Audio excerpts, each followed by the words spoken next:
জাতীয় নাগরিক পার্টির মুখ্য সমন্বয়ক নাসিরুদ্দিন পাটোয়ারি বলেছেন, শিক্ষার্থীদের চলমান আন্দোলন কোনোভাবেই সরকার পতন, অটো পাসের দাবি বা পরীক্ষা বাতিলের উদ্দেশ্যে নয়।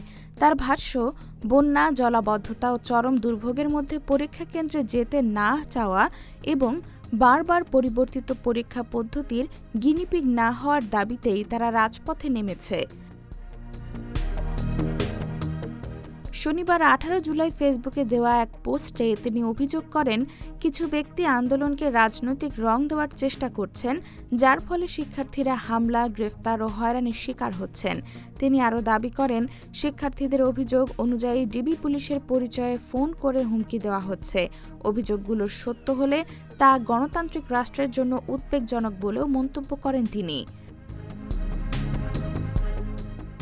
সরকারের প্রতি আহ্বান জানিয়ে নাসিরুদ্দিন পাটোয়ারি বলেন, শিক্ষার্থীদের ভয় দেখানো বা দমন নয়, সংলাপের মাধ্যমে সমস্যার সমাধান করতে হবে। তাদের যৌক্তিক দাবি দ্রুত বিবেচনা করে সংকট নিরসনের উদ্যোগ নেওয়ারও আহ্বান জানান তিনি। M1 TV news desk.